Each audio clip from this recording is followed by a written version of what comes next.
বলছিলাম শ্রীময়ী, শোনো না, একবার চলো আমরা হাসপাতালে যাই। হ্যাঁ চলো, যাওয়া উচিত, চলো।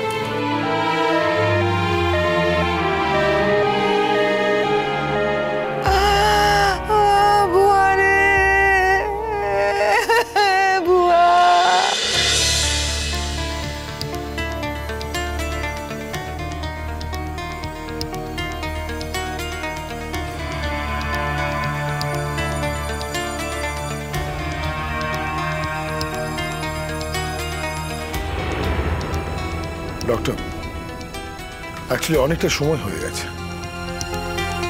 যে করে হোক আপনাকে অনিন্দিতাকে বাঁচাতেই হবে। বুঝতে পারছেন, বয়স্ক মা বাবা বাড়িতে আছে, কিছু হয়ে গেলে একটা মেজর ডিজাস্টার হয়ে যাবে ফ্যামিলিতে। আরে আমি তো এনাদেরকে চিনি, মানে এনারা আমার পেশেন্ট। আর সবচেয়ে বড় কথা, আমি খুব ভালো রকম চিনি এনাদের, রাদার পুরো ফ্যামিলিটাকে চিনি। আরে ম্যাডাম, আপনাকে তো ভীষণ আপসেট দেখছি, যদিও সেটাই খুব স্বাভাবিক। আর আমার তো মনে হচ্ছে আপনারা ডাইরেক্টলি অকেশন থেকেই আসছেন। বাড়িতে কি কেউ ছিল না নাকি? না, উনি একা ছিলেন না বাড়িতে, বাড়িতে ওনার মাও ছিলেন।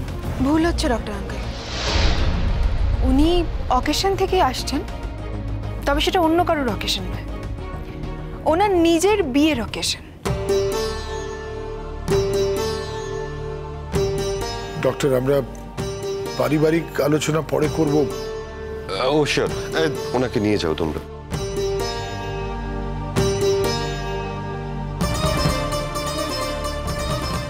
আমি ঠিক বুঝলাম না, মানে আমি কিছু রিলেট করতে পারলাম না।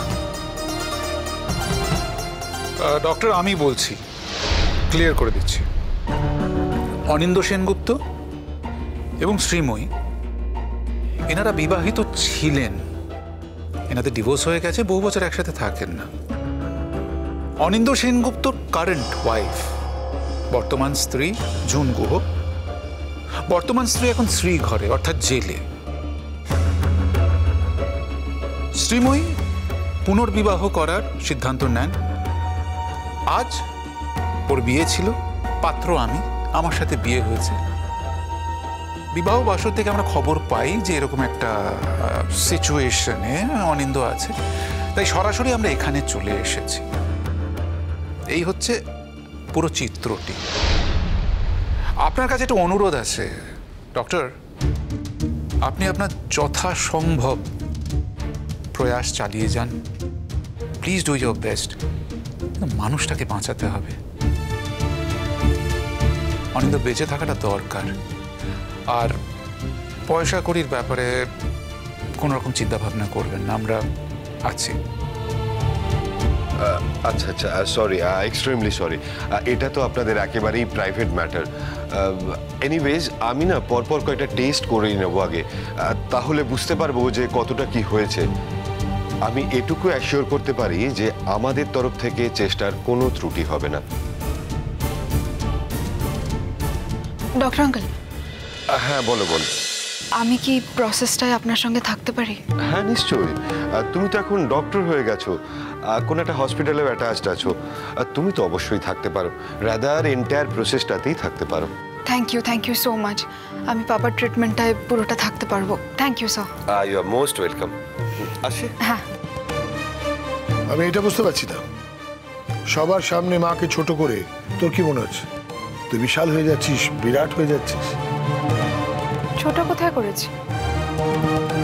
মা একটা সত্যিকে মিথ্যে দিয়ে ঢাকতে যাচ্ছিল, আমি সত্যিটা জানিয়ে দিয়েছি। না না না, আমি কোনো সত্যিকে মিথ্যে দিয়ে ঢাকতে চাইনি দিচ্ছি। আর ডাক্তারবাবুর সাথে আমার কোনো সত্যি লুকোনোর মতন সম্পর্কই নয়। যে সত্যিটা আমি পৃথিবীর কারোর থেকে লুকোইনি, সেই সত্যিটা ওই ডাক্তারবাবু, মানে ওনাকে তো আমি ভালো করে চিনি না, তার থেকে লুকোতে যাব কেন? প্লিজ একটাই কথা বলবো তোমাকে রোহিত আঙ্কেল, আজকের দিনটা আমাদেরকে একটু স্পেয়ার করো। কি কি স্পেয়ার করার কথা হচ্ছে? আমি এক্ষুনি ভেতরে চলে যাব, বাবার পুরো ট্রিটমেন্টের প্রসেসটা আমি থাকবো। আমি একটাই রিকোয়েস্ট করছি তোমার কাছে, আজকের দিনটায় আমরা তোমাকে এখানে চাইছি না, আই মিন তোমাদেরকে চাইছি না। দিদি, তুমি আমিটাকে না আমরা করো না, আমরা কিন্তু একবারও এই কথা বলিনি। এক্স্যাক্টলি, এখানে রোহিত আঙ্কেলের কোনো স্বার্থ নেই। উনি যা করছেন মানবিকতার খাতিরে করছেন, আর সেটা বোঝার ক্ষমতা তোর নেই। ডিঙ্কা, আমি বলছিলাম কি যে আমরা না যাই, বুঝলি তো? দেখ, আমাদের উপস্থিতিটা দিদি তো ঠিক পছন্দ করছে না। এখন আমরা যদি এখানে থাকি আর তারপরে যদি ঈশ্বর না করুক ওর পাপার কিছু হয়ে যায়, তখন ওর কিন্তু মনে হবে যে আমরা এখানে ছিলাম বলে, মানে বিশেষ করে আমি এখানে ছিলাম বলেই ওর পাপার বিপদ হয়েছে। তাই আমরা বাড়ি চলে যাই। আর মানুষ যখন অসুবিধার মধ্যে থাকে না, মানে কোনো বিপদের মধ্যে থাকে, তখন তার মাথা কাজ করে না ঠিক মতন। তখন সে যা খুশি তাই ভাবে, যা খুশি তাই বলে। তোদের পাপা কিরকম আছেন না আছেন সেটা আমাদের জানাস, তাহলেই হবে। না, আমি বলি কি শ্রীময়ী, দেখো দিঠির প্রধান আপত্তি তো আমাকে নিয়ে, তো আমি চলে যাচ্ছি।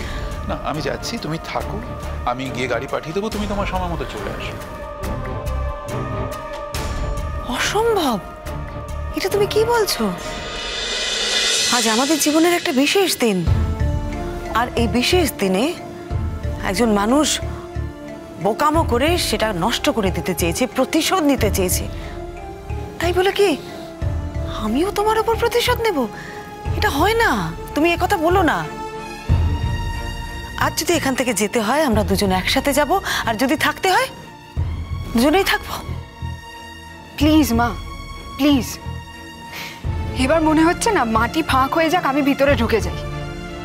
অনেক হয়েছে, অনেক, এনাফ নাও।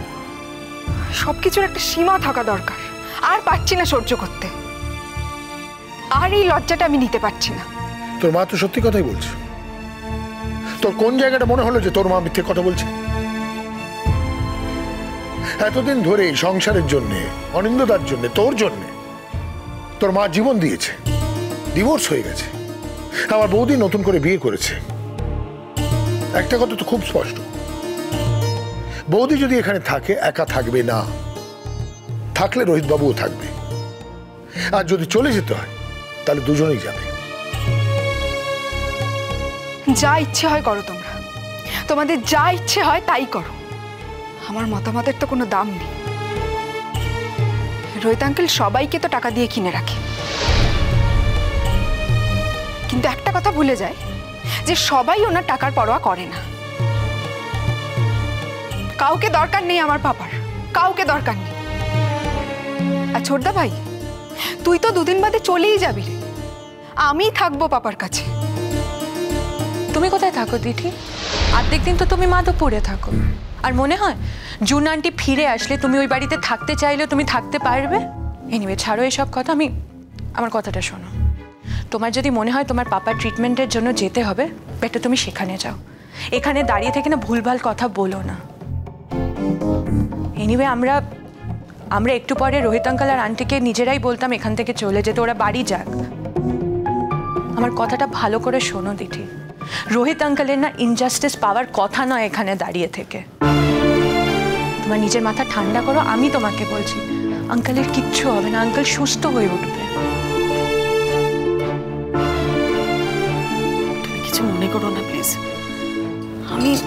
আমি অপদার্থ মা, আমি আমার মেয়েকে ঠিক মতন মানুষ করতে পারিনি। এটা তুমি কি বলছো শ্রীময়ী? অন্যের দোষের ভাগিদার কেন তুমি হবে? একজন মাস্টার মশাই তো 40 জন স্টুডেন্টকে পড়ায়, কেউ দেশের মুখোজ্জ্বল করে, কেউ কুলাঙ্গার হয়।